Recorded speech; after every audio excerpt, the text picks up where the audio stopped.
To them, I am just the absent daughter with a trivial job.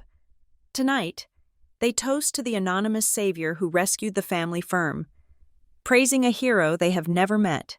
They have no idea that the silent figure at the end of the table holds $9 billion of their debt. When the door opens, the reality they have constructed will crumble, and there will be no turning back. My name is Valeria Fox, and for the last decade, I have perfected the art of becoming invisible while sitting right in the center of the room. The dining room of the Fox estate was exactly as I remembered it from my childhood. A cavernous space designed to make guests feel small and the hosts feel like monarchs. A chandelier the size of a small car hung above us, dripping with crystals that caught the light and fractured it into 1,000 judgmental eyes. My parents sat at opposite ends of the mahogany table, acting as the bookends to a family story that had been rewritten to exclude my actual contributions entirely. Tonight was a celebration. That was the official narrative. The Fox Corporation, a legacy built by my grandfather and driven into the ground by the man sitting to my left, had been miraculously saved. We were dining on filet mignon and drinking vintage Cabernet to honor the company's survival. My brother, Preston, swirled his wine glass with the practiced nonchalance of a man who believed the world owed him its orbit. He was 38 years old, 3 years my senior, and possessed the kind of confidence that only thrives in the complete absence of competence. He wore a suit that likely cost more than my first car, the fabric shimmering slightly under the electric light. You have to understand the scale of what was happening here. We were not talking about a small family business. We were discussing a conglomerate that employed thousands, and yet, 6 months ago, the stock had plummeted 40% in a single quarter. The board had been in a panic. The creditors had been circling like sharks smelling blood in the water. But then, the miracle happened. An anonymous entity known only as V Capital had stepped in. They had purchased the toxic debt. They had injected liquidity. They had effectively bought the Fox family a second life. Preston cleared his throat, commanding the attention of the table. "This is the dawn of a new era," he declared, his voice booming slightly too loud for the acoustics of the room. He raised his glass toward our father, to the Fox legacy, and to the investor who saw what the market was too blind to see, that we are, and always will be, the gold standard. My father, Richard Fox, nodded solemnly. He was a man who measured affection in quarterly returns. He looked at Preston with a pride that stung me, not because I wanted it, but because I knew how misplaced it was. Here, my father said. He is a visionary. This investor understands the long game. My mother, Catherine, chimed in, her smile tight and practiced. She turned her gaze toward me, her eyes scanning my outfit, a simple black dress I had bought off the rack, with a mixture of pity and disdain. "It is just so wonderful to have the family together for such a historic night," she said, though her tone suggested my presence was a charitable act on her part. "Valeria, darling, did you manage to get time off from your little job easily? I know how strict those hourly positions can be." I cut a piece of my steak, keeping my expression perfectly neutral. The knife scraped against the porcelain, the only sound in the room for a split second. "I work on a salary, Mother," I said, my voice steady. "And yes, my schedule is flexible." Preston let out a short, sharp laugh. "Flexible. That is a nice way of saying you are working from your couch in pajamas." "Val." He took a heavy sip of wine. "But hey, not everyone is cut out for the high stakes. Someone has to analyze the spreadsheets we generate, right?" "I analyze data patterns for emerging markets," I corrected him gently, though I knew it would not register. To them, I was just a cog, a support beam that could be painted over. I lived in a modest apartment in the city. I drove a reliable sedan. I did not wear jewelry. In their eyes, I was the one who failed to launch. My father waved a hand dismissively. "Let us not bore the table with technicalities," he said. "The important thing is that the firm is secure. Preston, tell us again about the call you had with the investor's representative." Preston leaned back, the leather of his chair creaking. He loved this part. He loved being the conduit to power. "It was brief," Preston said, feigning modesty, but they made it clear. They invested because they believe in the leadership. They believe in my vision for the next 5 years. They said the restructuring plan I proposed was brilliant. I took a sip of water to hide the smirk that threatened to break my composure. The restructuring plan Preston had proposed involved buying 3 private jets and pivoting to cryptocurrency. The plan the investor had approved, the plan I had approved, was a complete gutting of the operational inefficiencies, specifically starting with executive overhead. Preston had evidently not read the fine print of the agreement he signed. He saw the money, and he stopped reading. $9 billion. That was the valuation of the leverage I held over them. It was a number so large it became abstract to them, simply a lifeline. To me, it was a precise calculation of every mistake they had made for 15 years. "So," my mother asked, leaning in, eyes sparkling with the thrill of proximity to wealth, "when do we meet him? This mystery man?"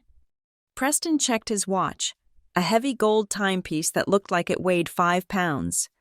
His legal team said he would be stopping by personally tonight to formalize the partnership, Preston said, dropping his voice to a conspiratorial whisper.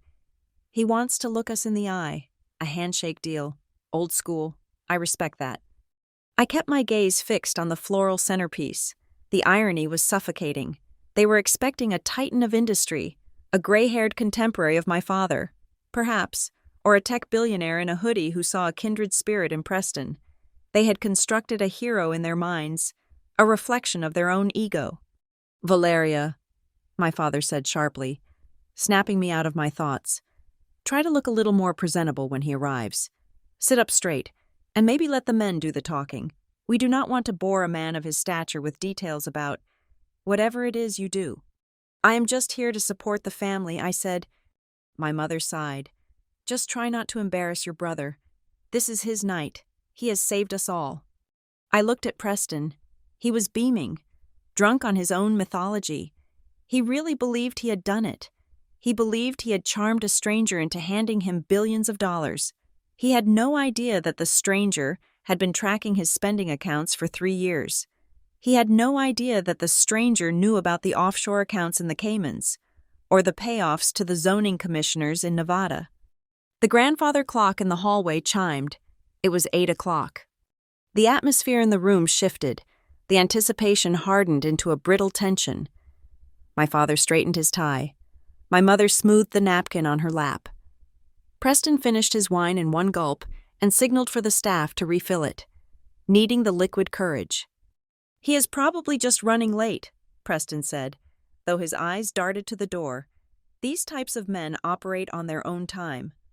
I remained perfectly still. I felt the weight of the phone in my pocket. I had sent the signal 10 minutes ago. "Do you think he will like the wine?" my mother asked nervously. "It is a 1996 vintage." "He will love it," Preston assured her. "He is a man of taste, like us." The conversation lulled. They were too anxious to keep up the charade of casual chatter. The silence stretched, filled only by the ticking of the clock and the distant hum of the refrigerator. I watched them closely. This was the last moment they would ever have of this specific delusion. In a few minutes, their worldview, that they were the masters of the universe and I was the disappointment, would be shattered. I almost felt sorry for them, almost. Then it happened. The deep, resonant sound of the front doorbell rang out. It echoed through the marble foyer and drifted into the dining room. My father jumped slightly. My mother gasped and immediately touched her hair. Preston stood up, buttoning his jacket, his face flushed with excitement and adrenaline. "Showtime," Preston whispered. The maid walked past the dining room toward the front door. We could hear the heavy oak door creaking open. We could hear the murmur of low voices in the entryway. My father stood up as well. "Come, let us greet him properly." They all turned toward the archway that connected the dining room to the hall, their faces masks of eager subservience. They were ready to bow down to the money. I pushed my chair back. The legs scraped loudly against the hardwood floor. "Valeria?" my mother hissed, not looking at me. "What are you doing? Sit down. Do not crowd the entrance." I did not sit down. I stood up to my full height. I smoothed the fabric of my dress, not out of nervousness, but out of habit. I felt a strange calm wash over me, cooler and sharper than the air conditioning. "Valeria," Preston snapped, his voice tight. "Sit down. You are ruining the aesthetic." I ignored him. I walked around the edge of the table, moving away from the children's seat at the end and toward the head of the room. My father turned to me, his face reddening with anger. "I gave you a direct order. Sit down or go to the kitchen. Do not disrespect our guest." I stopped. I looked at my father, then at my mother, and finally at my brother. I memorized their expressions, the arrogance, the dismissal, the absolute certainty that I was nothing more than furniture in their lives. "I am not the one who needs to sit down, Father," I said. My voice was not loud, but it carried a resonance they had never heard before. It was the voice of the person who signed the checks. Before they could respond, before Preston could unleash the insult forming on his lips, the footsteps from the hallway grew louder. They were firm, purposeful strides. But it was not a single man. It was a team. And as the figures emerged into the light of the dining room, I did not look at the door. I looked at my family. I wanted to see the exact moment the realization hit them. I wanted to see the light go out of their eyes when they realized that the call was coming from inside the house. I turned my body toward the entrance, not as a spectator, but as the one waiting to be announced, to understand why I stood so calmly in that dining room while my family hyperventilated over a doorbell. You have to go back 13 years. You have to understand that the silence I held at the dinner table was not born of submission. It was a habit forged in a much colder fire. It was 2012, and the Fox Corporation was bleeding. It was not the catastrophic hemorrhage that would eventually lead to the $9 billion debt I currently held. But it was the first deep cut. The market was shifting. The old brick-and-mortar retail models were crumbling under the weight of e-commerce, and my father was stubbornly trying to patch the cracks with cement that had dried up decades ago. I was 22 years old. I had just graduated top of my class with a double major in economics and data science. I had spent my final semester building a predictive model specifically for our family business. I had run the numbers 1,000 times. I had simulated 300 different market scenarios. The data was irrefutable. If the company did not pivot its supply chain logistics by 15% within the next 6 months and liquidate the underperforming assets in the Midwest, we were going to hit an iceberg. I remember the morning I presented it.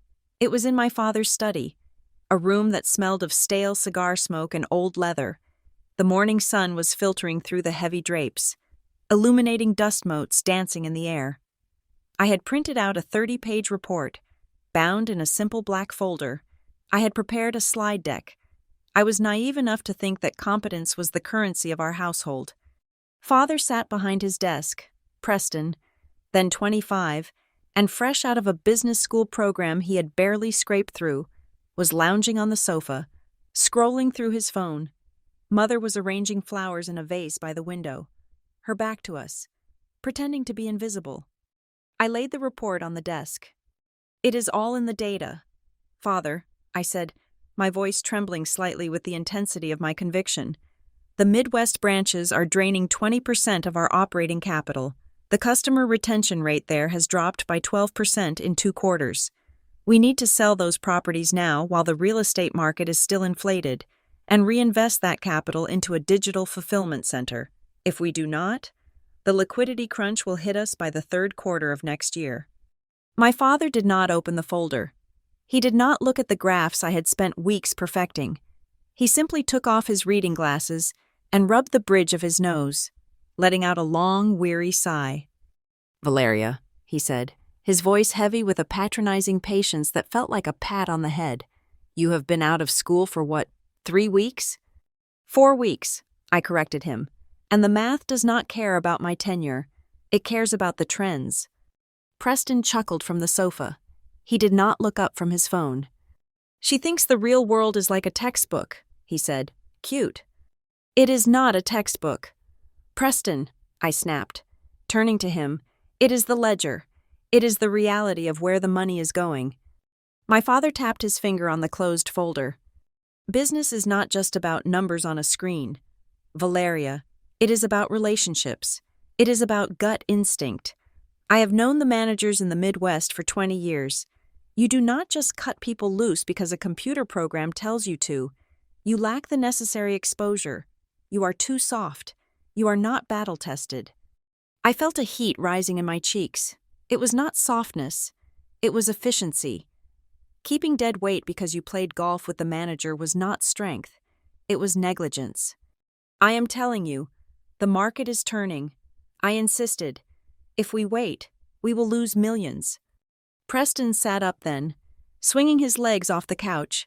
He looked at me with a smirk that I would eventually come to see in my nightmares. Let the men handle the strategy. Val, he said, why do you not focus on something more your speed? Maybe help Mother with the charity gala? That is important work. 2. I looked at my mother. I willed her to turn around. I willed her to say that I was smart, that I had always been the one who fixed the problems, that I deserved to be heard. She knew I had spent nights working on this. She knew I was right. But she just snipped the stem of a white rose. Snip. The sound was sharp and final. She placed the flower in the vase and adjusted a leaf.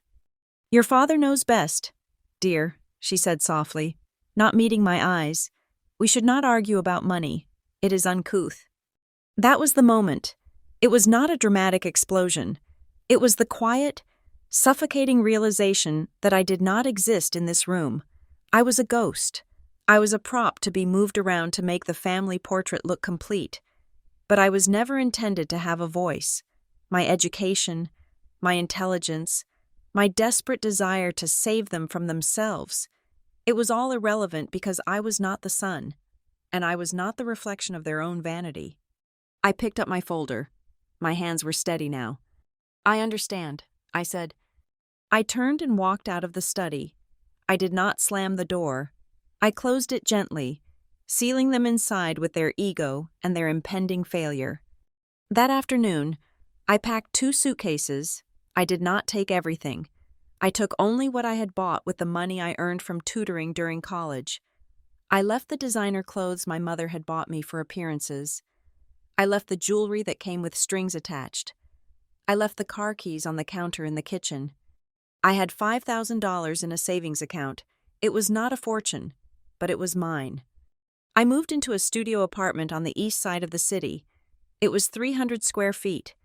The radiator clanked all night, sounding like a dying engine, and the window looked out onto a brick wall, but when I locked the door at night, the silence belonged to me. I got a job as a junior analyst at a mid-level firm. The pay was $40,000 a year. It was barely enough to cover rent and food in the city, but I did not care. I ate instant noodles. I walked to work to save on subway fare. I wore the same 3 suits on rotation. And every night, when I came home, I did not watch television. I did not go out to bars. I studied. I became obsessed with the mechanics of wealth, not the flashy, country club wealth my family flaunted, but the deep, subterranean currents of capital that actually moved the world. I studied leverage. I studied short selling. I studied the psychology of market panic. I realized that my father was right about one thing. Business was about people. But he was wrong about the application. It was not about being friends with people. It was about understanding their weaknesses. It was about knowing that greed and fear were the only 2 variables that truly mattered in an equation. 6 months after I left, the Fox Corporation announced a loss of $8 million for the fiscal year. They blamed the economy. They blamed the government. They blamed the weather. I read the report in my tiny kitchen, drinking stale coffee. They had failed exactly where I said they would. I felt a flicker of vindication, but it was quickly replaced by a cold resolve. Being right was not enough. Being right without power was just a tragedy. I took $3,000, more than half of my life savings at the time, and I made my first independent trade.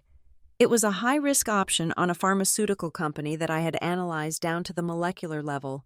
I knew their trial data was better than the market expected. I did not sleep for 3 days.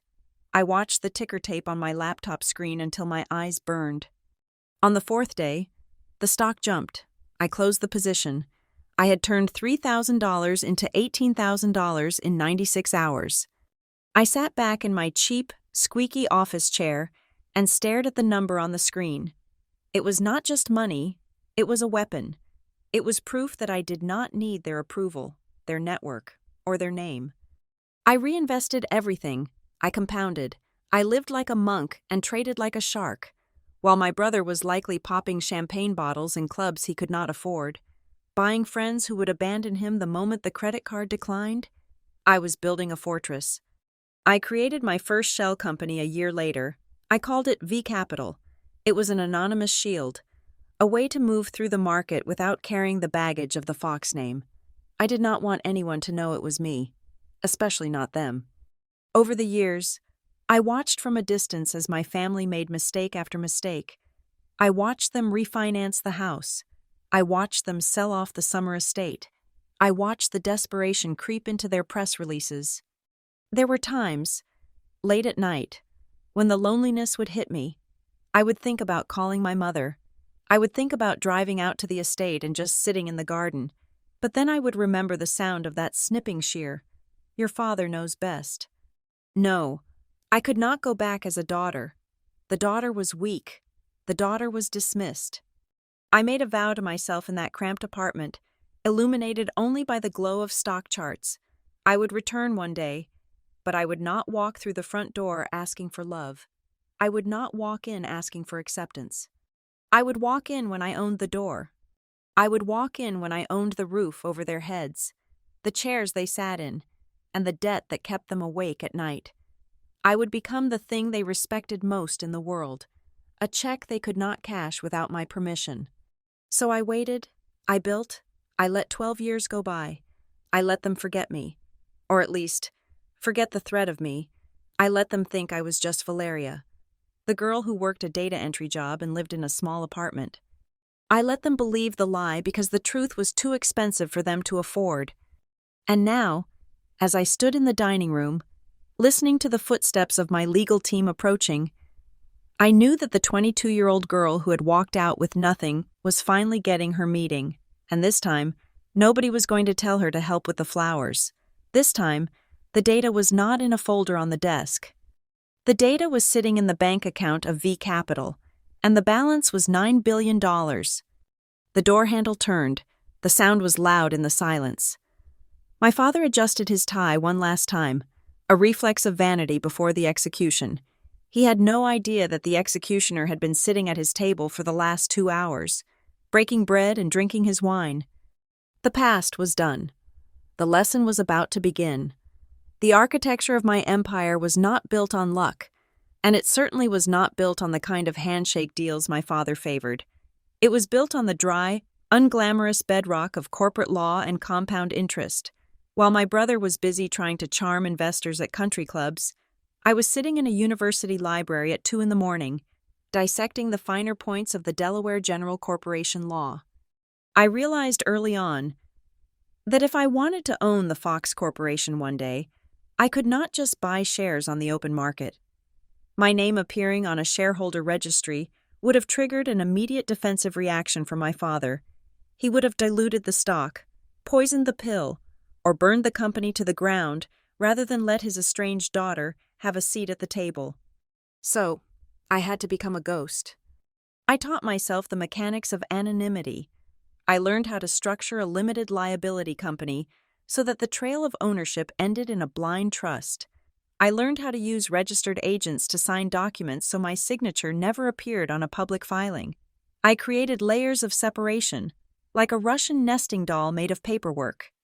The first entity I created was called Stratus Holdings. It sounded boring, generic, and institutional.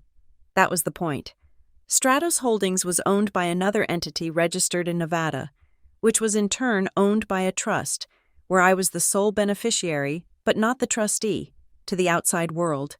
Stratus was just another faceless pool of capital looking for yield. My first interaction with the family business came 3 years after I left home. The Fox Corporation had overextended itself on a logistics expansion in the Southeast. They were short on cash for payroll. It was a minor crisis, but a crisis nonetheless. They needed $2 million to bridge the gap until the next quarter. I watched the panic unfold through the industry whispers and the sudden drop in their bond rating. I knew my father's pride would prevent him from going to the big banks, who would demand a look at his chaotic books. He needed private money, fast, quiet money. I instructed the lawyer representing Stratos Holdings to make an offer. The terms were aggressive but fair. We would lend the $2 million, but we wanted convertible notes. This meant that if they could not pay us back in cash by a certain date, the debt would convert into equity.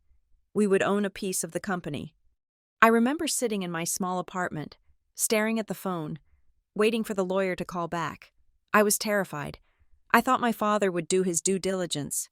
I thought he would demand to know who was behind Stratos. I thought he would smell me on the money.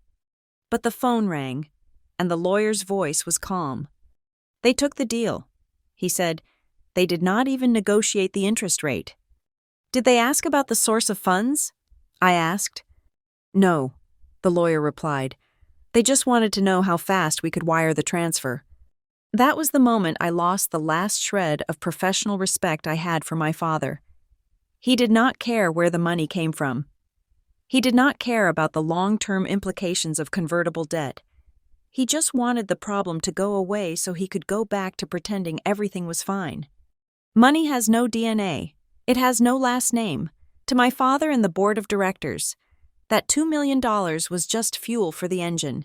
They did not know it was the first shackle I was placing around their wrists. As the years went by, my life became a study in duality. On paper, I was becoming wealthy. My initial investments in tech and pharmaceuticals had compounded. Stratos Holdings was growing. I had diversified into real estate and emerging markets. By the time I was 29, my net worth was approaching $50 million. But in reality, I lived like a graduate student. I stayed in the same one-bedroom apartment. I drove a 5-year-old sedan. I shopped at the discount grocery store. I did this partly out of paranoia. I did not want to draw attention to myself, but mostly out of discipline. I saw wealth differently than my family did. To them, wealth was a toy. It was the boat, the watch, the gala ticket. To me, wealth was ammunition. Every dollar I spent on a designer purse was a dollar I could not use to buy a piece of my freedom. Every dollar I saved was a soldier I could deploy in the war for control. It was not always a straight line upward. I remember the winter of 2016 clearly. I had bet heavily on a renewable energy startup. I believed in the technology, but I had underestimated the regulatory hurdles. The company went under in 6 months. I lost $400,000. For my family, $400,000 was a bad weekend in Monaco. For me, it was a devastating blow to my psyche. I felt the old insecurities creeping back in. I heard my brother's voice telling me I was not cut out for the big leagues. I spent 3 days lying in bed, staring at the ceiling, wondering if I was just a fraud who had gotten lucky. But then I got up. I analyzed where I had gone wrong. I realized I had let my emotional attachment to the green mission cloud my judgment of the financials. I vowed never to make that mistake again. I became colder. I stopped investing in stories and started investing in cash flows. I made the money back in 3 months through a series of short positions on retail stocks that were failing to adapt to digital trends, companies that looked a lot like the Fox Corporation. Meanwhile, the Fox Corporation continued its slow, agonizing decline. My brother, Preston, had been promoted to Chief Operating Officer. His strategy seemed to be, spend money to look successful. They renovated the headquarters. They sponsored a Formula One team. They threw parties that cost more than their R&D budget.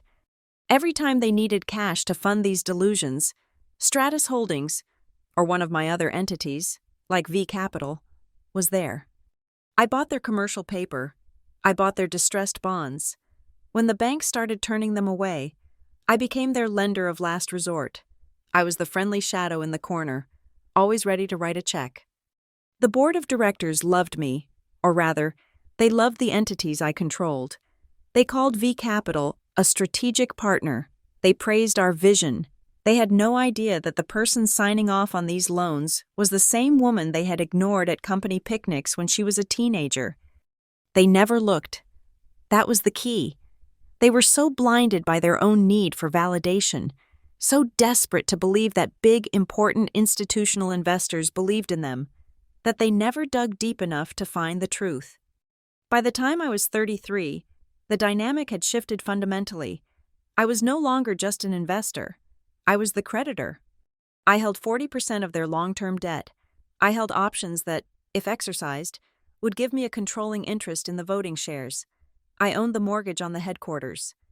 I remember the day I realized I had won. It was a Tuesday. I was sitting in a coffee shop, working on my laptop. My lawyer sent me an updated balance sheet of my holdings relative to the Fox Corporation's total valuation. The numbers were stark. The Fox family technically owned the equity, but the equity was worthless. The debt load was so high that the company effectively belonged to the debt holders. It belonged to me. I looked around the coffee shop. People were rushing to get their lattes, worrying about their morning meetings. Nobody looked at me. I was just a woman in a gray sweater drinking black coffee. I wanted to scream. I wanted to run to my parents' house and shake the papers in their faces. I wanted to show them that the soft daughter, the one who lacked exposure, now owned the very ground they walked on. But I did not. I closed my laptop. I took a sip of my coffee.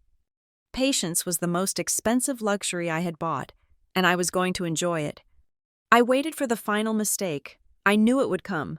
Preston was reckless, and my father was tired. They would make one last catastrophic error that would force them to seek a bailout so large, so comprehensive, that it would require a total surrender of control. And when that request came, the request for the $9 billion restructuring package, I was ready. I instructed my team to agree to everything. We would pay off the other creditors. We would consolidate the debt. We would save the company from bankruptcy. But the condition was a face-to-face meeting. The anonymous investor would finally reveal themselves to sign the closing documents. My lawyer warned me. He said it was theatrical. He said I could just sign the papers remotely and take control without the drama. But this was not about business anymore. It never really was. This was about the dinner table. This was about the 13 years of silence. This was about the girl who was told she did not understand the real world. I had built a fortune in the shadows, brick by brick, dollar by dollar. Keeping my head down and my mouth shut, I had denied myself the pleasures of my status so that I could buy this one specific moment. So, when the invitation to the celebratory dinner arrived in my personal email, sent by my mother, asking if I could make it home to meet the Savior, I accepted. I walked into that house knowing that every piece of art on the walls, every bottle of wine in the cellar, and every share of stock in their portfolio was already mine. They just had not read the fine print yet. I had become the bank, and tonight, the bank was calling in the loan. It is a peculiar form of torture to stand on the shore and watch a ship sailing directly toward a reef, knowing you have the lighthouse controls in your pocket, but also knowing that the captain has strictly forbidden you from turning on the light. For a long time, I struggled with the moral weight of my silence. I wondered if I was complicit in their failures by not screaming louder, by not grabbing the wheel, but eventually, I realized that you cannot save people who are determined to drown anyone who tries to rescue them. You can only build a lifeboat large enough to catch the wreckage. The transition from trying to be a daughter to becoming a silent guardian, and eventually a silent executioner, was not immediate. It happened in moments, in specific, agonizing instances where I offered a hand and was slapped across the face for the effort. The first significant instance occurred in the winter of 2019. I had returned home for Thanksgiving, a ritual I endured mostly to remind myself why I stayed away. The atmosphere in the house was funereal. The Fox Corporation was facing a liquidity crisis that threatened the immediate closure of our manufacturing plant in Ohio. 500 jobs were on the line. These were families who had worked for us for 2 generations. People whose names I knew from company picnics when I was a child. Dinner was a tense affair. My father was drinking scotch instead of wine. a sure sign of his distress. Preston was nervously checking his phone under the table. When the topic finally breached the surface, it was brutal. "We have to cut the limb to save the body," my father said, slicing his turkey with unnecessary force. "The Ohio plant is a drain. We shut it down effective December 1st. We liquidate the equipment. It is the only way to make payroll for the headquarters." I felt a cold knot in my stomach. December 1st, 3 weeks before Christmas. "Father," I said, keeping my voice low and respectful, "have you looked at a sale-leaseback option? The real estate in Ohio is valuable. You could sell the land to a REIT and lease it back. It would generate immediate cash without closing the operations. You would save 500 jobs." My father stopped chewing. He looked at me with eyes that were bloodshot and weary, but still capable of infinite condescension. "Valeria," he said, exhaling smoke from a cigar he hadn't even lit yet. "A sale-leaseback takes months to structure.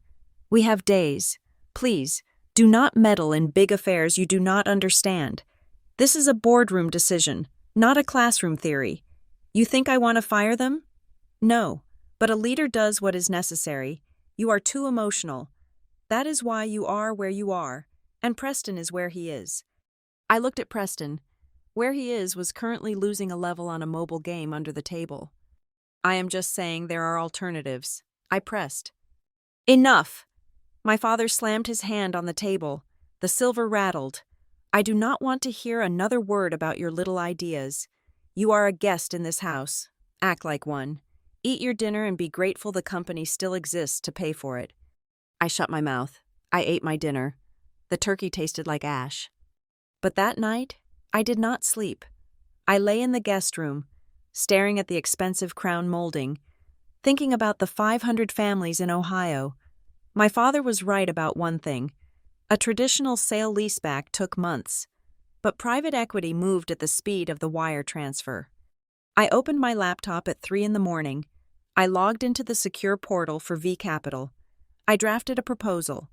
V Capital would offer an emergency bridge loan of $4 million, secured against the Ohio inventory, with a clause that specifically mandated the funds be used for operational continuity, meaning no layoffs for 12 months. I sent the term sheet to the Fox Corporation's CFO at 6 in the morning. I used my lawyer as the intermediary. The email subject line was simply, "Immediate liquidity proposal." By noon on Black Friday, while my family was arguing about watching football, the deal was signed. The CFO was desperate. He didn't ask who V Capital was. He just saw the money. That evening, the mood in the house transformed. My father received the call. He hung up the phone, looking like a man who had just won a war single-handedly. "We did it," he announced, pouring a fresh round of drinks. "I pulled some strings. I made some calls. The plant stays open." Preston clapped him on the back. "You are a magician. Dad, I knew you would figure it out." They toasted their own genius. They toasted their grit. My father gave a speech about how the Fox family never abandons its people. I sat there, sipping water, holding the knowledge that I had just wired $4 million of my own money to save them from their own incompetence. I waited for a thank you that would never come. I waited for them to realize that the strings my father pulled were non-existent, but they believed their own lie so instantly, so completely, that I realized the truth would only shatter them. I saved the company in silence, and in return, I was allowed to finish my dessert without being yelled at. That was the first time. The second time, the dynamic shifted. I stopped trying to save the workers and started trying to save the integrity of the firm itself, only to be treated like a saboteur. It was 2 years later. The company had entered into a preliminary agreement with a tech startup called Nexus Dynamics. Preston was championing the deal. He claimed Nexus had a proprietary algorithm that would revolutionize our supply chain. I did the due diligence that Preston was too lazy to do. It took me 4 hours. I dug into the court filings in California. I looked at the patent registrations. Nexus Dynamics was a shell. Their proprietary algorithm was the subject of 3 active lawsuits for intellectual property theft. If Fox Corporation signed that contract, We would be liable for damages that could exceed $20 million. We would be stepping into a legal bear trap. I could not let them do it. The risk was existential. I wrote an email. It was not emotional. It was a bulleted list of the lawsuits, the case numbers, and the patent disputes. I attached the PDF files of the court dockets. I wrote a simple subject line: urgent. Compliance risks regarding Nexus Dynamics. I addressed it to my father, Preston, and the general counsel. My finger hovered over the send button. I felt a surge of anxiety. I knew how this would be received. I knew they would see it as me trying to undermine Preston's big win. But I had to try. Before I could click send, my phone rang. It was Preston. "Hey," he said, his voice dripping with false camaraderie. "Mom said you were asking questions about the Nexus deal." I was just looking at the public records. "Preston," I said, "there are some concerning things regarding their IP." "Stop," he interrupted, his tone turning icy. "Just stop. Val, you are doing that thing again." "What thing?" "That thing where you try to find problems because you are jealous that you are not involved. Look, Nexus is solid. I played golf with the CEO. He is a good guy. Don't be the sour sister who tries to ruin everyone's mood. Dad is really excited about this. If you send some negative, paranoid email right now, you are going to break his heart. Do you want to be the one to stress him out? His blood pressure is already high." I gripped the phone tighter. "You are walking into a lawsuit. Preston." "I am walking into the future," he countered. "You are stuck in the past. Do us all a favor and keep your analysis to yourself. We don't need your negativity. We need support. If you can't be supportive, then stay out of it." He hung up. I stared at the screen. The email was there. The truth was there. All I had to do was click send. But I heard his voice. Sour sister. Jealous. Negativity. If I sent it, they would not thank me. They would vilify me. They would say I was trying to sabotage the deal out of spite. They would sign the contract anyway, just to prove me wrong. I looked at the cursor blinking at the end of the sentence. I realized then that I did not need their validation, and more importantly, I realized that if they were determined to destroy themselves, I should stop acting as the brake and start acting as the net. I highlighted the text of the email. I pressed backspace. I watched the warnings disappear, letter by letter, until the screen was white. I deleted the draft. 2 months later, the lawsuit hit. Nexus Dynamics was sued for fraud. The Fox Corporation was named as a co-defendant. The stock price dropped 12% in a single afternoon. My father raged. Preston blamed the lawyers. They scrambled for cash to pay the settlement. And there I was, V Capital. I bought the dip. I bought the shares that panicked investors were dumping. I bought the debt they issued to pay the legal fees. When the dust settled, my ownership stake had increased by another 7%. I did not say I told you so. I did not bring up the deleted email. I simply filed the paperwork and watched my portfolio grow. From that day forward, I made a rule. I would never again offer advice. I would never again try to steer the ship. If they steered toward an iceberg, I would not scream. I would simply buy the salvage rights to the wreck. It was a cold way to live, perhaps, but it was peaceful. I stopped seeking the crumbs of their praise. I stopped waiting for my father to look at me with respect. I realized that respect was a currency they did not possess, so they could not pay it to me even if they wanted to. I found my satisfaction in the math. Every time they silenced me, I bought more. Every time they dismissed me, I compounded my interest. So, when the final crisis came, the one that led to the $9 billion bailout, I did not hesitate. I did not try to warn them that their operational leverage was too high. I did not try to tell them that the market was shifting again. I let them fall. I let them fall all the way to the bottom, until the only hand reaching down to pull them out was the one attached to the checkbook of V Capital. They wanted a savior? I would be their savior.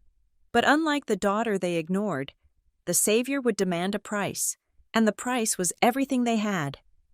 The collapse began not with a whisper, but with the scratching of a fountain pen on high-gloss paper. It was the sound of my brother, Preston, signing away the company's future in a series of contracts that were as ambitious as they were suicidal. He called it the Fox Future Initiative. It was a sprawling, incoherent strategy to pivot the company into autonomous logistics and blockchain-verified supply chains. On the surface, it sounded cutting edge. It was exactly the kind of buzzword-heavy pitch that made industry magazines put you on their cover. But beneath the glossy brochures, the math was wrought. Preston committed the company to 3 massive lease agreements for distribution centers in Silicon Valley, London, and Singapore. The rent alone was $4 million a month. He ordered a fleet of autonomous delivery rovers from a startup that had never actually produced a working prototype. He hired a consulting firm for $500 an hour to optimize synergy. I watched the cash burn from my monitors 3,000 miles away. I had access to their financials through the debt covenants I already held. It was like watching a man light a cigar with a $100 bill, unaware that he was standing in a pool of gasoline. The market turned in the spring of 2024. Interest rates spiked. The cost of borrowing capital jumped by 2 full percentage points in a single quarter. For a company like Fox Corporation, which was already leveraged to the hilt to fund Preston's ego project, this was catastrophic. The autonomous rovers were delayed. The distribution center sat empty, gathering dust while the rent checks cleared every 30 days. The revenue that Preston had projected, a fantasy number based on infinite growth, never materialized. By midsummer, the company was bleeding cash at a rate of $10 million a week. A competent CEO would have slammed on the brakes. A competent CEO would have liquidated the leases, fired the consultants, and issued a mea culpa to the shareholders. But Preston was not competent. He was a fox, and in our family, admitting a mistake was considered a fate worse than bankruptcy. So he doubled down. He began to hide the losses. He instructed the accounting department to capitalize expenses that should have been recorded as immediate costs. He booked revenue from contracts that had not yet been finalized. He moved debt into off-balance sheet vehicles that were technically legal but ethically gray. He painted a picture of a company in the midst of a transformative investment phase. He went on business news channels, smiling his cap-toothed smile, and told the world that Fox Corporation was poised to dominate the next century. Great vision requires great patience. He told an anchorwoman who asked about the dipping stock price, "We are building a legacy." Behind closed doors, the board of directors finally woke up. These were men and women who had played golf with my father for decades, people who were generally content to collect their director fees and nod politely.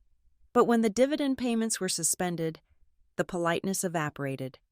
I received the minutes from the emergency board meetings. They were brutal. One director, a retired banker named Arthur, demanded to see the raw cash flow statements. "We are burning furniture to heat the house," Arthur said. "According to the transcript, if we do not secure a massive capital injection within 60 days, we will default on the bond payments. We will be insolvent." My father, blinded by his desperate need for his son to be a genius, defended Preston with the ferocity of a cornered animal. "You do not understand the tech sector. Arthur," my father had shouted, "Preston is positioning us for an acquisition or a merger. You have to spend money to make money. The boy has a plan." The boy did not have a plan. The boy had a panic attack. I saw the internal emails. Preston was frantically calling private equity firms, hedge funds, sovereign wealth funds, anyone with deep pockets. He was offering terms that were predatory. He was willing to sell the family silver just to keep the lights on for another month. But nobody bit. The street knew. Rumors circulate fast in high finance. Everyone knew Fox Corporation was a sinking ship, and nobody wanted to buy a ticket on the Titanic after it had already hit the iceberg. Nobody, except me. I timed my entry with surgical precision.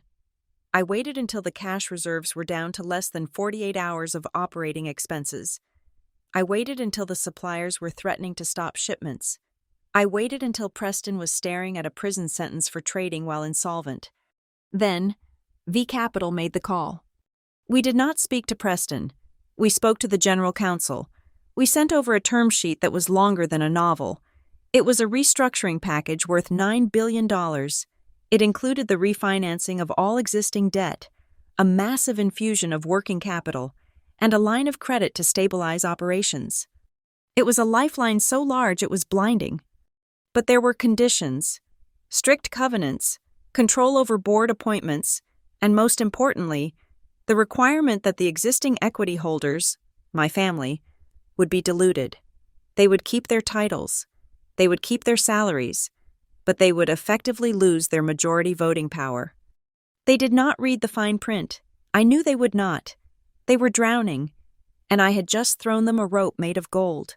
They grabbed it with both hands. The deal was signed on a Friday afternoon. The wire transfer hit their accounts on Monday morning. The relief in the Fox household must have been palpable. The immediate threat of bankruptcy vanished. The suppliers were paid. The payroll cleared. The facade remained intact. And then, the narrative shifted. Preston did not go to the board and say, "I almost destroyed the company, but a vulture fund saved us." No, he went to the board and said, "I have successfully secured the largest strategic partnership in the history of our firm." He spun the bailout as a victory. He claimed that V Capital had invested because they were dazzled by his vision. He claimed that the $9 billion was a vote of confidence in his leadership. He turned his near-death experience into a coronation. My parents ate it up. They wanted to believe it so badly. They ignored the fact that they had just signed away control. They only saw the money in the bank. "Richard," my mother told my father, "according to sources inside the house, our son has done it. He has taken the company to a level you never could. We have to celebrate," my father declared. "We have to show the world that the Fox family is stronger than ever." And so, the dinner was planned. The victory dinner. The dinner to honor the anonymous savior and the brilliance of Preston Fox. I received the invitation 3 days before the event. It came via a text message from my mother. It was casual, dismissive, an afterthought. "Valeria, we are having a small formal dinner on Saturday to celebrate the new partnership Preston secured. It would be nice if you could come. Try to wear something appropriate. 7 p.m. I stared at the phone in my hand. They were inviting me to celebrate my own money. They were inviting me to applaud the brother who had burned through a fortune, using the fortune I had built to bail him out. It was almost funny. It was a cosmic joke that only I understood. I replied with one word: confirmed. I spent the next 2 days preparing. I did not prepare a speech. I prepared the documents. I had my lawyers finalize the notice of default and change of control. I had the forensic accounting reports bound in leather folders. I knew exactly what was going to happen. Preston would make a toast. My father would gloat. My mother would preen. They would wait for the mysterious representative of V Capital to arrive, expecting a deferential partner who would pat them on the back. They had no idea that the representative had been invited as the guest. I walked into the lion's den not with a whip, but with a mirror. I was going to show them exactly who they were and exactly who I had become. The risky contracts Preston had signed were about to expire. The market turn was over. The image of success was about to be peeled away like old wallpaper. I packed my bag. I put the thick legal binder at the bottom, beneath my change of clothes. I checked my reflection in the mirror of my apartment hallway. I looked tired, but sharp. I drove to the estate on Saturday evening. The gates opened automatically for my car, recognizing the license plate of the daughter who visited once a year. I drove up the long, winding driveway lined with oak trees. I saw the lights of the mansion blazing against the twilight. It looked impressive. It looked impregnable. It looked like the seat of a dynasty. But I knew the truth. It was a house of cards, and I was holding the wind. I parked my car away from the main entrance, in the shadows, beside the luxury SUVs of the other guests, mostly board members and sycophants. I walked to the front door. My hand hovered over the doorbell. This was it, the final crossover. Once I pressed this button, once I walked inside and played my part until the reveal. There was no going back. I would no longer be Valeria the daughter. I would be Valeria the owner. I pressed the button. The chimes rang out. The door opened. The butler nodded to me. "Miss Valeria," he said, "they are waiting in the dining room." I walked down the hall, the sound of my heels clicking on the marble like the ticking of a countdown clock. I heard their laughter before I saw them. They sounded happy. They sounded safe. I adjusted my jacket, I took a deep breath, and I stepped into the light to watch them celebrate the noose they had put around their own necks. The appetizer was a chilled lobster bisque, served in bowls that likely cost more than my monthly rent back when I first moved to the city. I stirred the soup with a silver spoon, watching the steam rise and dissipate, much like the patience I was struggling to maintain. The dining room was suffocatingly warm, heated not just by the fireplace roaring at the far end, but by the sheer, radiating smugness of the people sitting around me. My mother, Catherine, dabbed the corner of her mouth with a linen napkin. She had not looked me in the eye since I sat down. To her, I was a visual blemish on a perfectly curated evening, a reminder of a genetic disappointment she had tried to prune from the family tree years ago. "So, Valeria," she began, her voice pitching up into that polite, inquisitive tone that always preceded an insult. "I assume you came alone again? No updates on the relationship front?" I kept my eyes on the soup. "I am focused on my career right now. Mother." Preston snorted into his wineglass. He set it down heavily, the liquid sloshing dangerously close to the rim. "Career," he echoed, tasting the word like it was spoiled milk. "Come on, Val, you process data. It is a job. Sure, it pays the bills. But let us not pretend it is a career. A career is what we do here. A career is building a legacy." I looked up at him. His face was flushed, his tie loosened slightly. He looked like a man who had won the lottery and was already spending the winnings before checking the ticket numbers. "Data drives the market. Preston," I said calmly, without analysis. "Capital is just blind ambition." He waved a hand dismissively. "That is exactly the kind of small-minded thinking that kept you in the cubicle. You get lost in the weeds. You look at the spreadsheets and you see numbers. I look at the horizon and I see empires. That is why V Capital bet on me. They did not bet on a spreadsheet. They bet on a visionary." My father, Richard, nodded in agreement. He sliced into a bread roll with the precision of a surgeon. "Your brother is right, Valeria. You have always been risk-averse, even as a child. You were afraid to jump off the high dive. You were afraid to ride the horses without a lead. You wanted safety. There is nothing wrong with that, I suppose. The world needs worker bees, but do not confuse your safety with our strategy." I felt a muscle in my jaw tighten. The rewriting of history was seamless. I was not afraid of the high dive. I was the one who checked the water depth while Preston just jumped and broke his arm. I was not afraid of the horses. I was the one who noticed the saddle was loose before he got thrown. But in the Fox family mythology, caution was cowardice, and recklessness was bravery. I took a sip of water. The glass was cool against my fingertips. "So tell me about this investor," I said, keeping my voice neutral. "You said you spoke to their representative. Did they give you any specific feedback on the restructuring plan?" Preston leaned back, draping his arm over the back of his chair. He loved this. He loved explaining the world to me. They were blown away. "Val," he said. "The representative. His name is Mr. Sterling. Sharp guy. He told me that the partners at V Capital had been watching us for months. They saw the moves I was making with the autonomous logistics. They realized that the market was undervaluing us because we were too ahead of the curve." I almost choked on my water. The market was undervaluing them because they were insolvent. V Capital was watching them because I had set up an alert on my terminal for every time their credit rating dropped. "Did they mention the debt covenants?" I asked. "The restrictions on executive spending?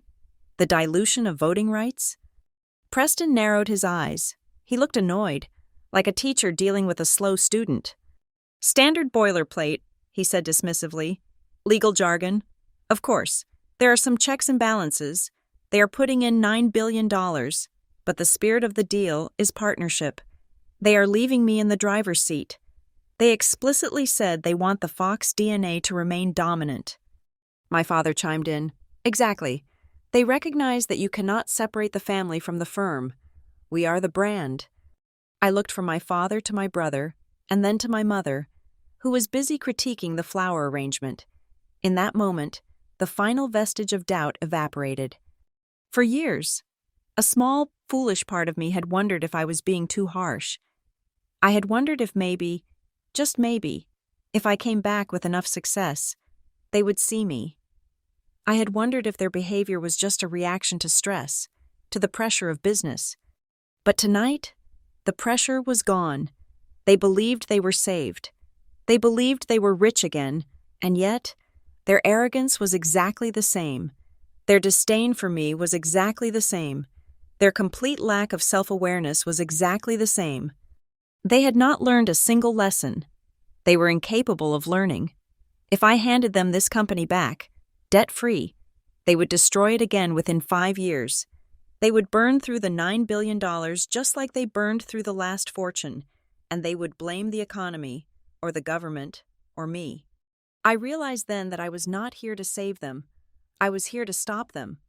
I slid my hand under the table and unlocked my phone. I navigated to the encrypted messaging app I used to communicate with my legal team.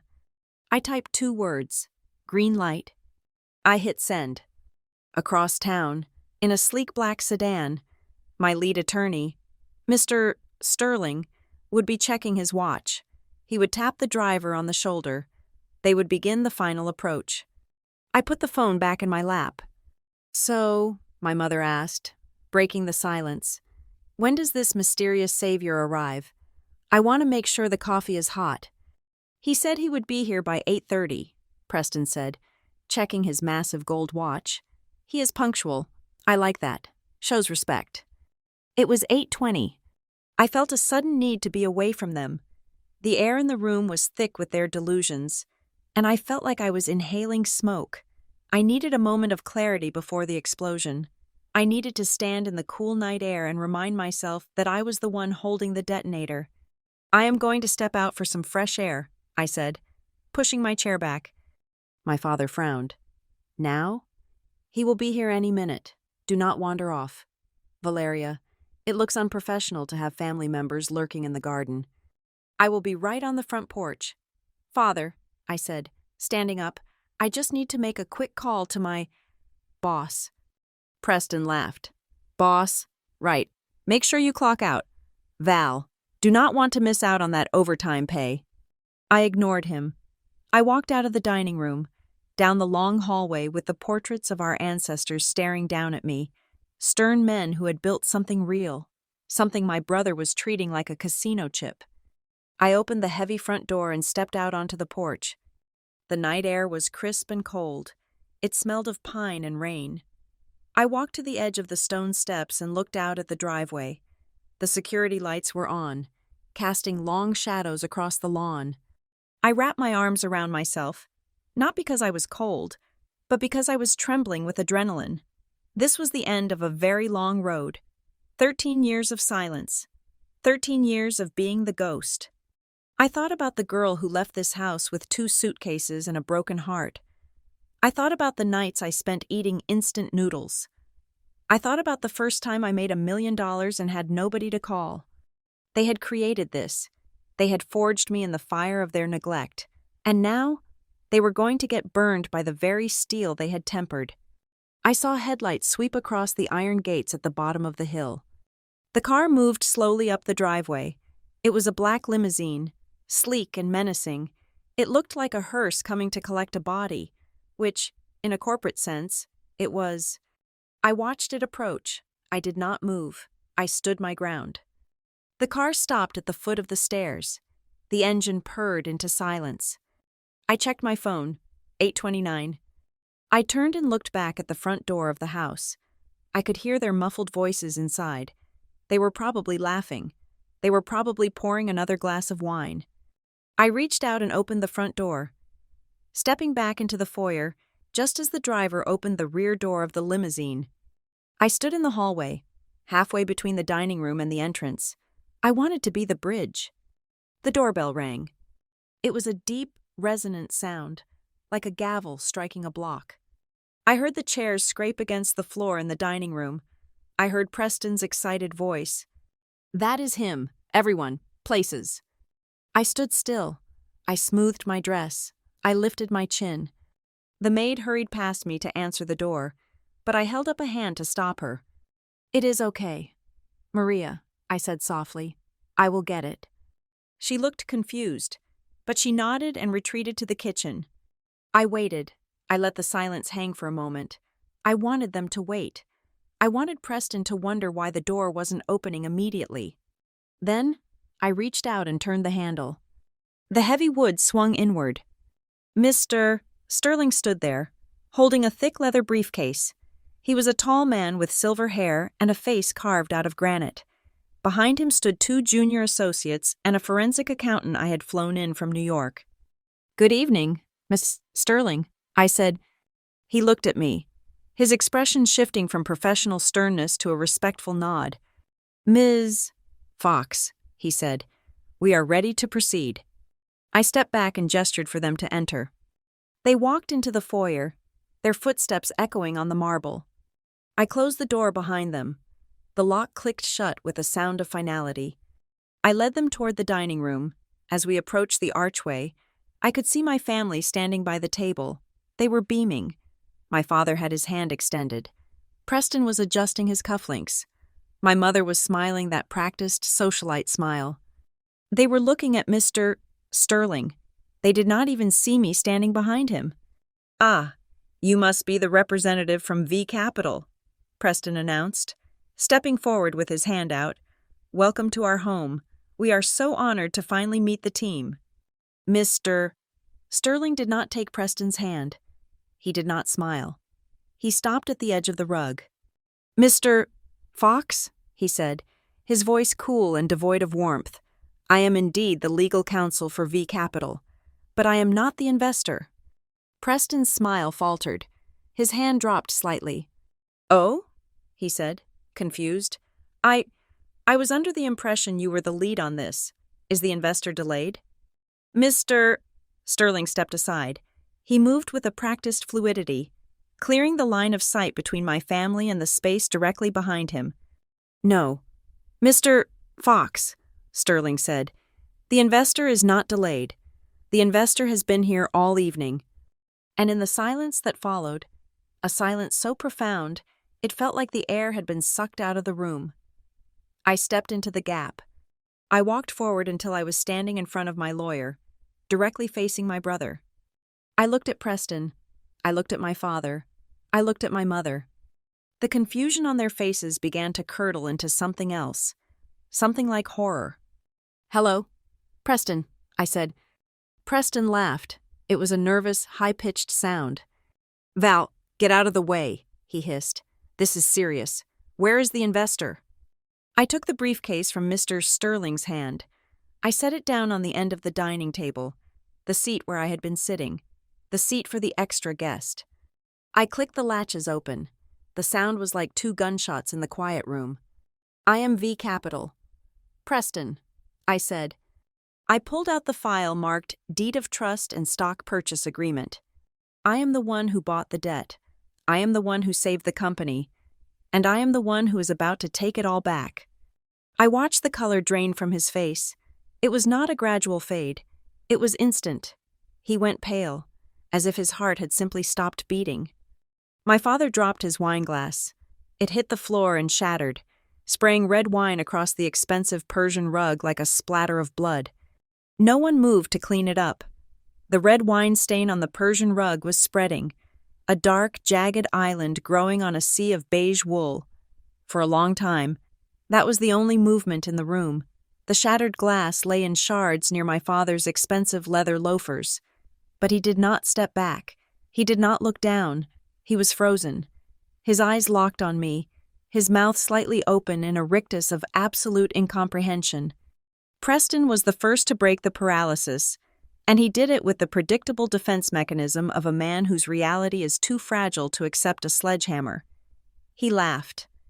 It was a wet, breathless sound, devoid of humor. "Okay," he said, looking around the room as if searching for a hidden camera. "Okay, Val. Very funny. You hired some actors. You got a fake briefcase. Is this for social media? Are we on a reality show? He turned to Mr. Sterling, pointing a shaking finger at the distinguished lawyer's face. Look, buddy, I do not know how much she paid you to crash this dinner, but you are trespassing. This is a private residence. If you do not leave in 30 seconds, I am calling the police. Mr. Sterling did not blink. He did not look at Preston. He looked at me, waiting for the signal to proceed. I walked back to the table. I moved slowly, deliberately. I pulled out the chair at the head of the table, my father's chair, which he had vacated to greet the investor, and I sat down. The leather creaked as I settled in. I placed my hands flat on the mahogany surface. It is not a prank. Preston, I said quietly, and Mr. Sterling is not an actor. He is the managing partner of Sterling, Holloway, and Associates. You might recognize the name. You wired them a retainer fee of $50,000 last week for the closing costs. Preston blinked. The name clearly rang a bell in the fog of his panic. My mother, whose face had gone the color of ash, whispered, Valeria, what are you doing? Get out of your father's chair. You're embarrassing yourself. You're having a breakdown. We can get you help, but stop this charade. I nodded to Mrs. Sterling. Show them. The lawyer stepped forward. He placed the heavy leather briefcase on the table, right next to the untouched lobster bisque. He snapped the gold latches open again, a sound that seemed to echo like a gunshot in the silent room. He did not pull out a single sheet of paper. He pulled out 3 thick, bound volumes. Each one was as thick as a dictionary. The covers were black, with gold lettering stamped on the front. He slid the first volume across the smooth wood until it rested directly in front of my father.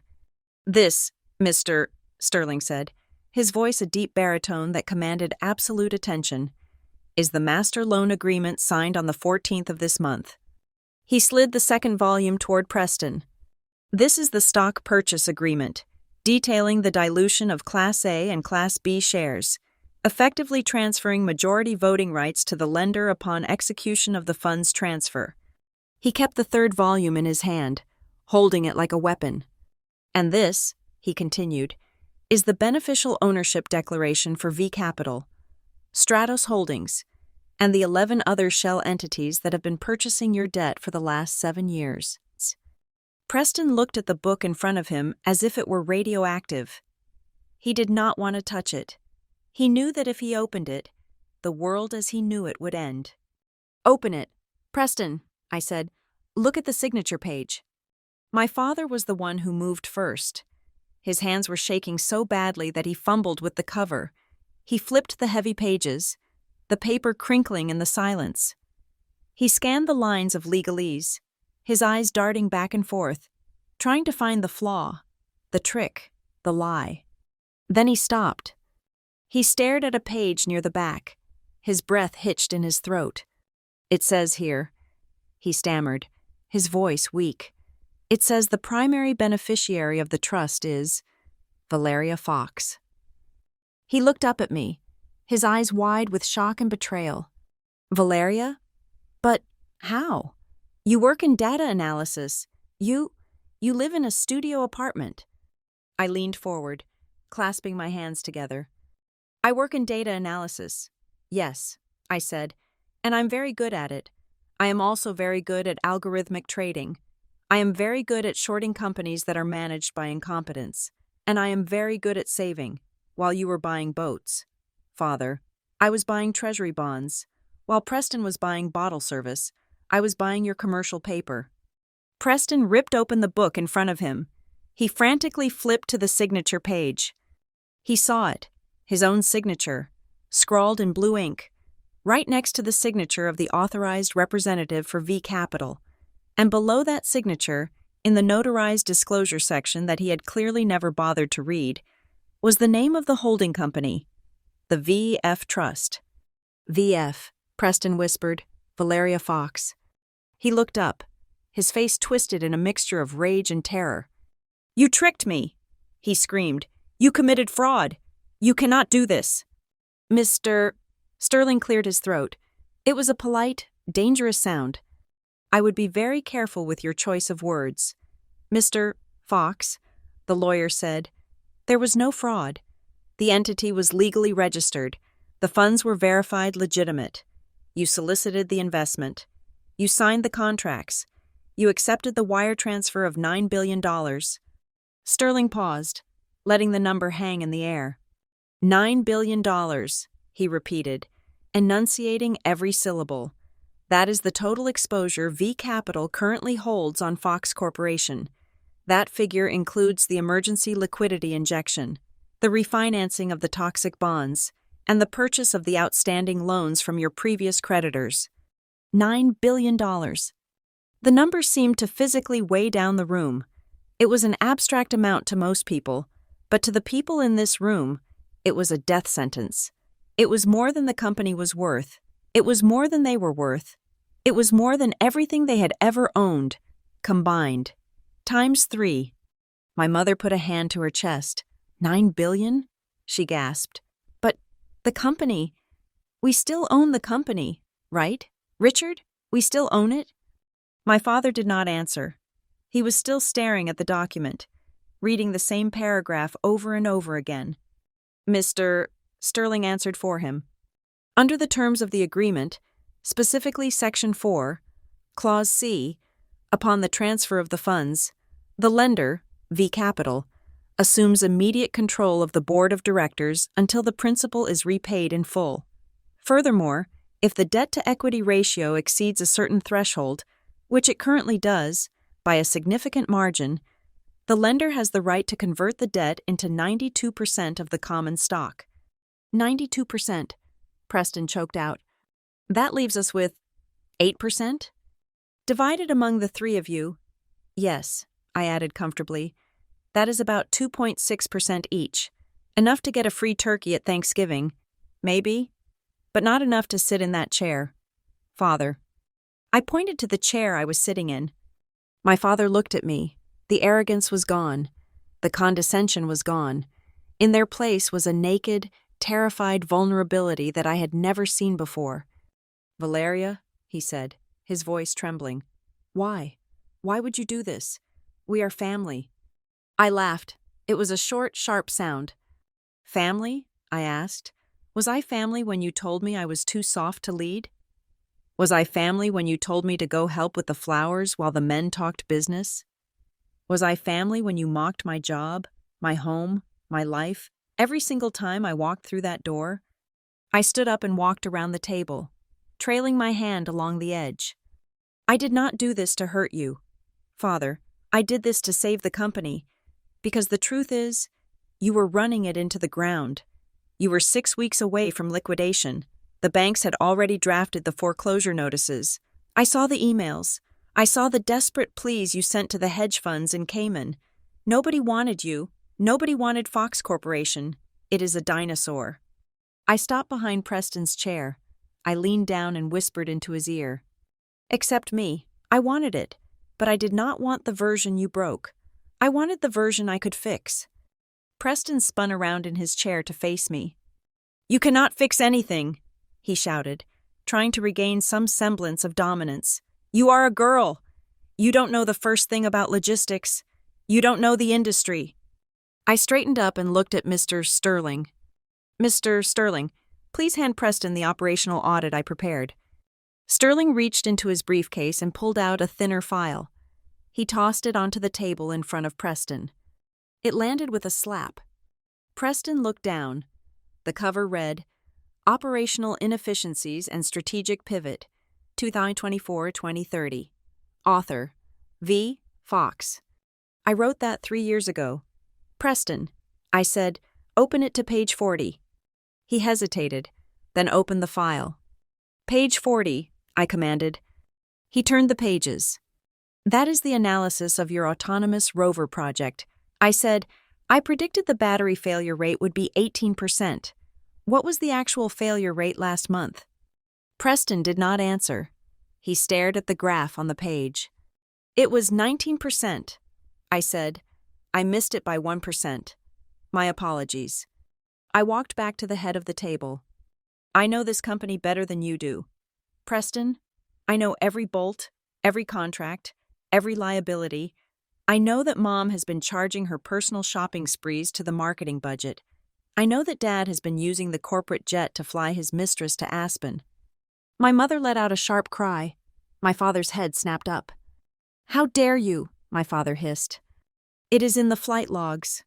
"Richard," I said, using his first name for the first time in my life. "It is in the credit card statements. It is in the data. And the data does not lie." The silence that followed was heavy and final. There was no more bluster, no more denial. The pile of documents on the table was a physical wall between their past and their future. Preston slumped in his chair. He looked small. He looked like a child who had been caught stealing candy. Only the candy cost $9 billion. "So what happens now?" he asked, his voice barely a whisper. "You fire us? You kick us out?" I looked at them. I looked at the fear in their eyes. This was the moment I had dreamed of for a decade. I could tell them to leave. I could tell them to pack their bags. But that would be too easy. That would be too quick. "No," I said slowly. "I am not going to fire you. Not yet." I sat back in my father's chair and crossed my legs. The company is in a fragile state. A sudden change in management would spook the markets.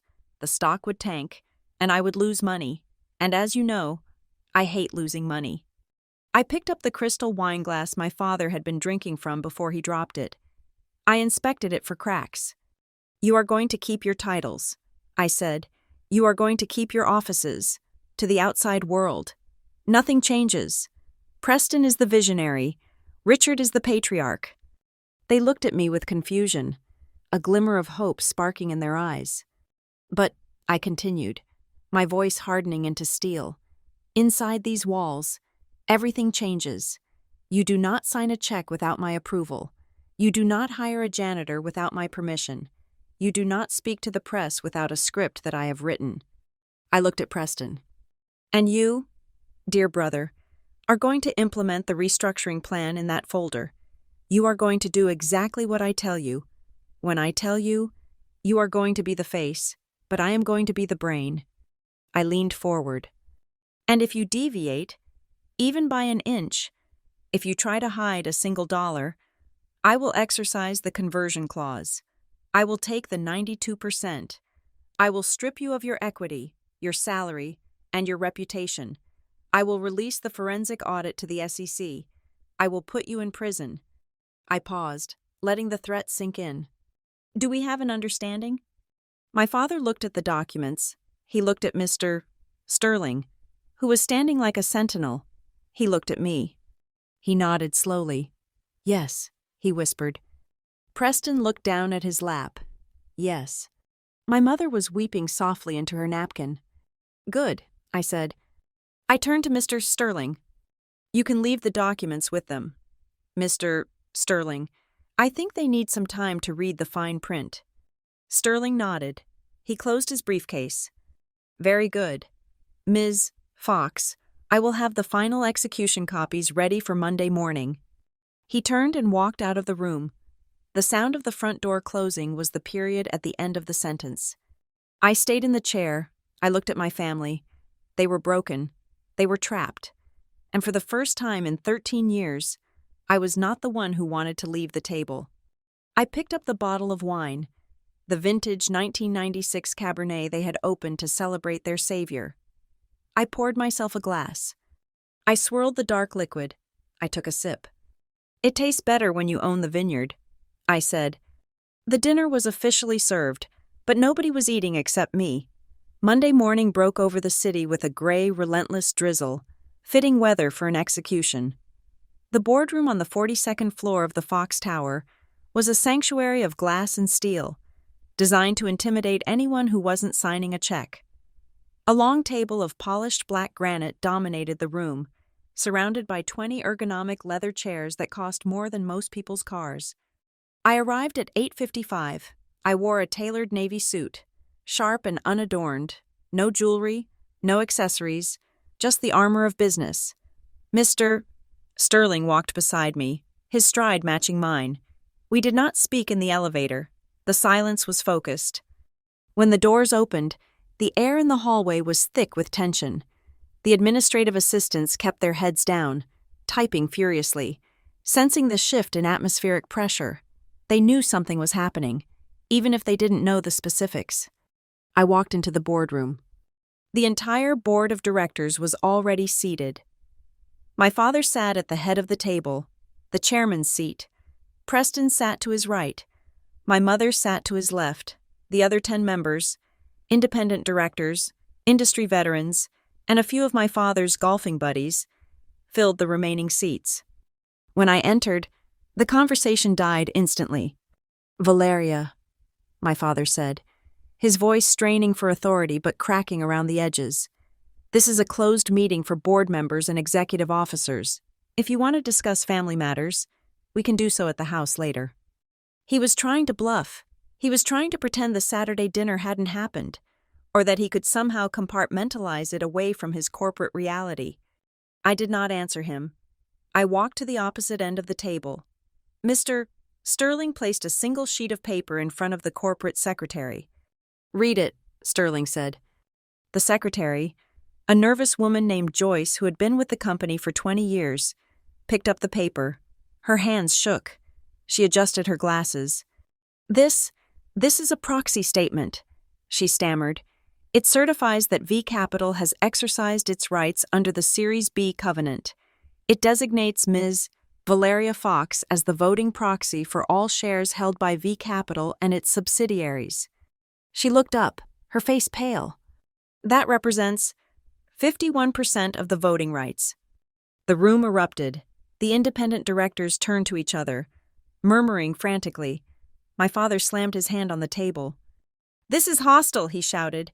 "You cannot just walk in here and commandeer a board meeting. We have bylaws. We have procedures."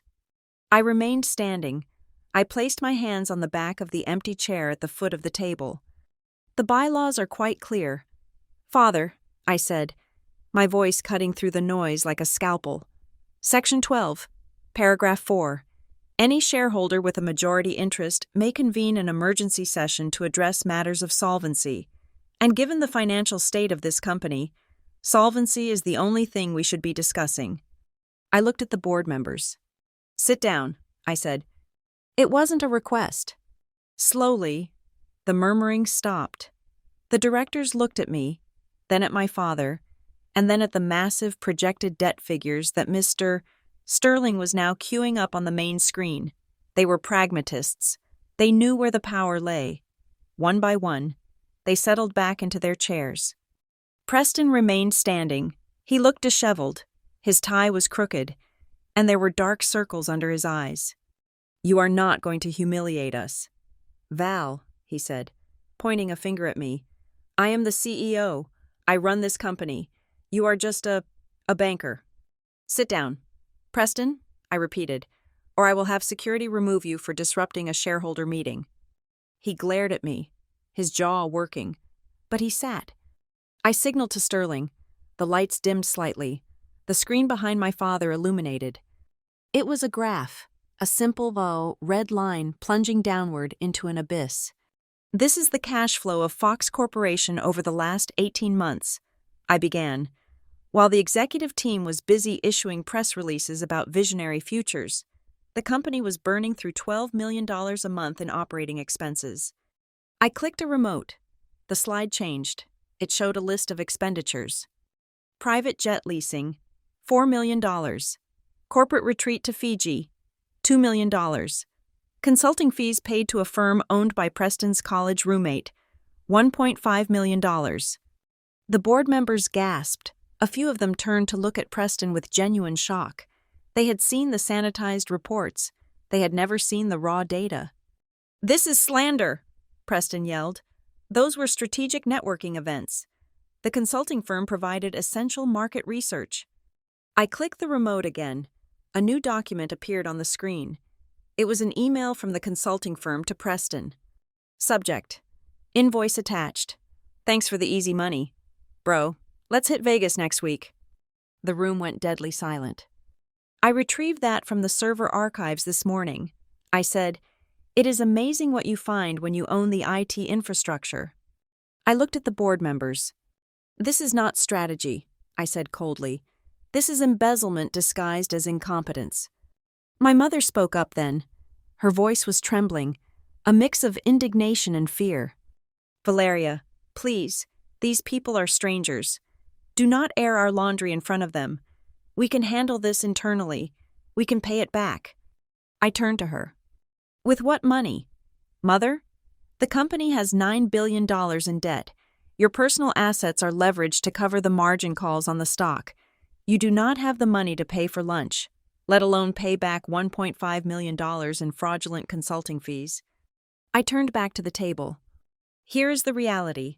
I announced, as of this moment, V Capital is instituting a mandatory restructuring plan. I clicked the remote. The plan appeared. It was brutal. It was efficient. It was necessary. Point 1. Immediate suspension of all non-essential executive perks. No jets, no drivers, no expense accounts. Point 2. The sale of the autonomous logistics division. It is a money pit. We are returning to core logistics and supply chain management. Point 3. A complete audit of all vendor contracts signed in the last 5 years. And point 4, I said, looking directly at Preston, the removal of the current chief executive officer, effective immediately. Preston jumped up again. You cannot fire me. I am the founder's son. The market will panic. The market has already discounted you to 0. Preston, I countered. The only reason the stock is up 3% this morning is because rumors leaked that a serious investor was taking over. They are betting on me, not you. My father stood up slowly. He looked older than he had on Saturday. The fight was draining out of him, replaced by a desperate need to salvage his dignity. Valeria, he said, his voice low, if you remove him, if you remove us, you destroy the family name. We built this. I built this. You cannot just erase us. I am not erasing you. Father, I said, I am keeping you from erasing yourselves. I walked down the length of the table until I stood next to him. I am offering you a choice, a settlement. I nodded to Sterling. He slid a folder across the table to my father. Preston steps down as CEO. He remains on the board as a non-executive director with no voting power. You, Father, remain as chairman emeritus. It is a ceremonial title. You get an office, you get a salary, you get to cut ribbons, but you do not make decisions. And if we refuse? Preston sneered. If you refuse, I said, leaning in close, I exercise the debt conversion immediately. I take 92% of the equity. I fire you for cause, citing the embezzlement I just demonstrated. I strip you of your severance packages. I sue you personally for breach of fiduciary duty. And I leave you with absolutely nothing, not even the house. I paused. So, do you want to be rich figureheads, or do you want to be poor defendants? My father looked at the folder. He looked at Preston, who was breathing hard, sweat beading on his forehead. He looked at the board members, who were avoiding his gaze, signaling their abandonment. He knew he had lost. The board would vote with me. They had to. I held the debt that kept the lights on. My father sank back into his chair. He did not look at Preston. He opened the folder and took out a pen. Richard, my mother hissed, you cannot sign that. He signed it. The scratch of the pen was loud in the quiet room. He pushed the folder to Preston. Sign it, son, my father whispered. But Dad? Preston started. Sign it, my father snapped, his voice breaking. It is over. Preston stared at the paper. His hand shook as he took the pen. He signed his name, slashing the ink across the page as if trying to wound the paper. I took the folder. I handed it to Sterling. I turned to the board. Now, I said, I would like to call for a formal vote to ratify the restructuring plan and the appointment of the new interim CEO. Who is the new CEO? Asked one of the independent directors. I am, I said. All in favor? Every hand in the room went up, even the hands of my father's old golfing buddies. They knew who signed the checks now. My father and Preston sat with their hands in their laps. My mother stared at the table. Motion carried. I said, I looked at the clock on the wall. It was 9:20. The entire coup had taken 20 minutes. I looked at my family. They looked like strangers to me, and in a way, they were the people who knew the girl I used to be, but they had no idea how to talk to the woman I had become. I turned to the secretary. "Meeting adjourned," I said. I turned and walked toward the door. "Valeria," my father called out. I stopped, my hand on the door handle. I did not turn around. "What happens to us now?" he asked. I looked at the reflection of the room in the glass door. "You go to your offices," I said. "You sit at your desks, and you wait for me to tell you what to do, just like I waited for 13 years. I opened the door and walked out. The air in the hallway felt cleaner. I took a deep breath. The takeover was complete, but the lesson was not over yet. I had stripped them of their power, but they still had their pride, and pride, as I knew better than anyone, was a dangerous thing to leave wounded in a corner. I checked my phone. I had a lunch meeting with the auditors. There was work to do. The emotional part was done.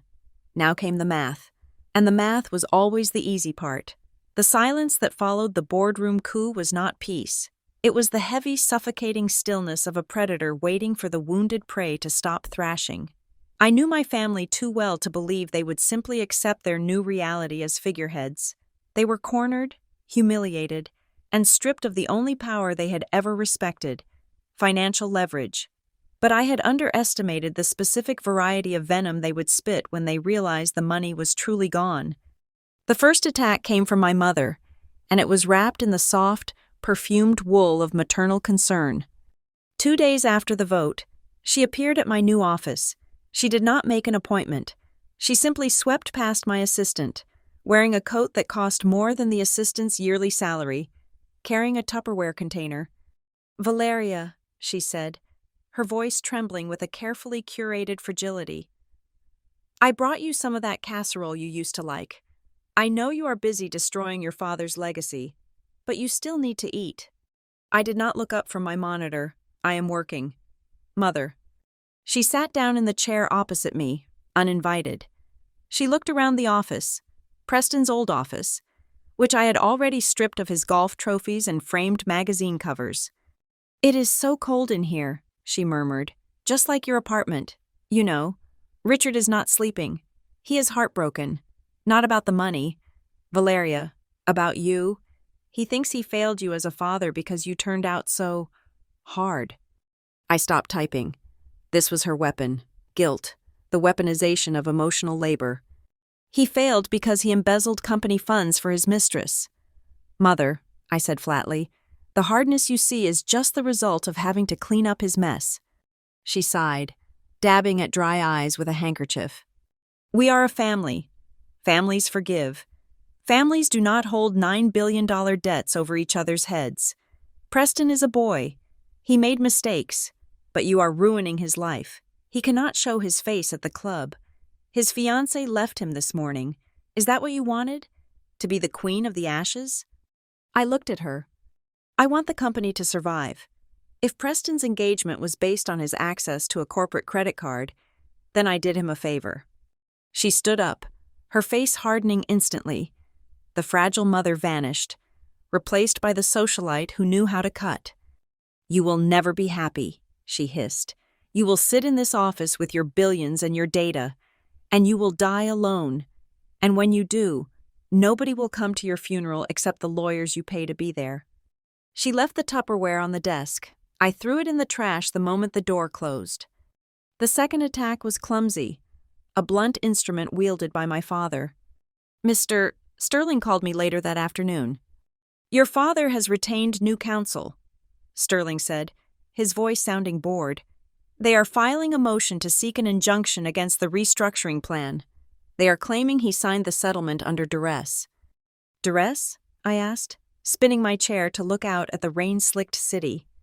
"They are arguing that you leveraged confidential family information, specifically the flight logs and the credit card statements, to blackmail him into surrendering control. They want to void the agreement and reinstate the old board." I laughed. It was a desperate Hail Mary. "Let them file it," I said. "The discovery phase alone will make the flight logs public record. If he wants the world to know exactly who he took to Aspen, he is welcome to try. He is bluffing, Sterling agreed, but he is trying to tie us up in court. He wants to slow you down. Let him try, I said. I have more lawyers than he has liquidity. But the third attack, the one from Preston, was the one I did not see coming. It was the one that drew blood. I woke up on Thursday morning to a barrage of notifications on my phone. My media monitoring software was flashing red. The Vulture Daughter: How Valeria Fox Stole Her Family's Empire. It was a headline on a major business news site. I clicked the link. The article was a masterpiece of spin. It painted my family as naive, trusting victims who had been manipulated by a cold, calculating hedge fund manager who happened to be their estranged daughter. It quoted anonymous sources close to the family. She was always jealous of her brother, the source claimed. She manipulated the financial data to make the company look insolvent so she could buy it for pennies on the dollar. She engineered a crisis to steal the throne. The narrative was spreading. Social media was picking it up. Predatory Valeria was trending in the business sector. They were calling me a monster. They were saying I had cooked the books to frame my own brother. My phone rang. It was Preston. "How is the morning coffee tasting?" "Val?" he asked. His voice was slurred. He was drunk at 8 a.m. "This is libel. Preston," I said calmly, though my pulse was hammering. "You know the data was accurate. Public perception is reality," he sneered, echoing the very lesson he had failed to learn in business. Who cares about the spreadsheets? People love a tragedy. They love to hate a villain. And right now, you are the villain. You are the wicked witch who threw her poor, aging parents out into the street. I am not throwing anyone into the street. "Give me back my voting rights," he demanded. "Give me back the CEO title, or I will keep feeding them stories. I will tell them about your time in therapy. I will tell them about everything. I will burn this whole place down before I let you rule it." I hung up. I sat there, staring at the phone. My hands were shaking, not from fear, but from rage. He was attacking my professional integrity. He was accusing me of data manipulation, the one sin I had never committed, the one line I would never cross. I called Sterling. "Sue him," I said. "Sue him for defamation. Sue the publication." "Wait," Sterling said. His voice was sharp, urgent. "We have a problem." "What problem?" "My forensic team was doing a routine sweep of the inventory servers this morning." Sterling said, "They found a discrepancy." "What kind of discrepancy?" "Someone accessed the back-end database last night. Using an admin login, they altered the inventory values for the last 3 quarters. "Altered them how?" "They inflated them," Sterling said. "They changed the numbers to make it look like the company had $50 million more in assets than we reported in the audit." I felt the blood drain from my face. If the assets were higher, then my valuation was wrong. If my valuation was wrong, then the narrative that the company was insolvent was false. If the insolvency was false, then my takeover looked like fraud. "Preston," I whispered. "He hacked the system," Sterling confirmed. "He changed the historical data to make your audit look like a lie. If this gets out, if the auditors see this new data, they will think you undervalued the company on purpose to cheat your family. It validates the news story. It proves you are the manipulator." I closed my eyes. It was a frame job, a sloppy digital frame job, but effective. He was trying to gaslight the blockchain. "Can we trace the edit?" I asked. "We are tracing it now," Sterling said. "The login came from a residential IP address." "Let me guess," I said. "The estate." "Yes. The timestamp is 3 a.m. I leaned back in my chair. He was trying to fight me with data. He was trying to beat me at my own game. It was almost insulting. He thought that just because he could change a number in a cell, he could change the truth. "Do not restore the data yet," I ordered. "What?" Sterling asked. "We need to correct it immediately." "No," I said, my mind racing, formulating the final trap. "Leave it. Let him think he succeeded. Let him think he has the smoking gun." "Valeria, this is dangerous. If the SEC sees those numbers, I will handle the SEC. I interrupted. Right now. I need to handle my family. They want a show? They want a villain? Fine. I will give them the greatest performance of their lives. I looked at the calendar. It was Thursday. Sterling, I said, do not file the lawsuit. Do not issue a press statement. Then what are we doing? We are having dinner, I said. Dinner? Set it up, I commanded. Contact my mother. Tell her I am ready to negotiate. Tell her the media pressure is too much. Tell her I am cracking. Tell her I want to have a peace summit. Saturday night, at the estate. Are you sure about this? Sterling asked. You are walking back into the lion's den. No. Mr. Sterling, I said, a cold smile touching my lips. I am walking into the slaughterhouse, and I am bringing the bolt gun. I hung up. I pulled up the raw data logs on my screen. I could see the clumsy edits Preston had made. He had just added zeros.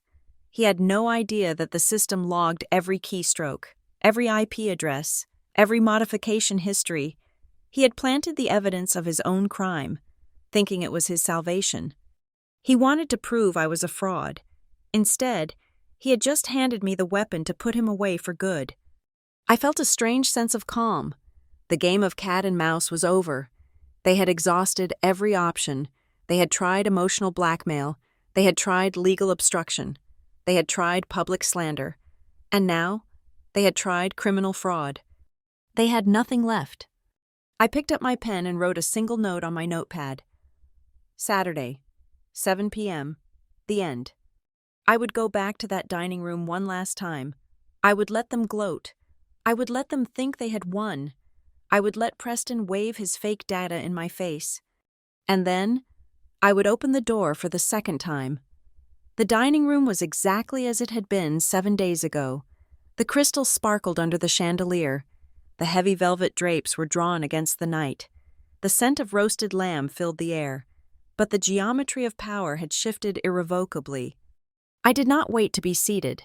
I walked directly to the head of the table. My father stood near the fireplace, holding a glass of scotch that looked far too large for a casual drink. Preston was leaning against the sideboard, looking smug. His chest puffed out with the false confidence of a man who believes he has successfully cheated the system.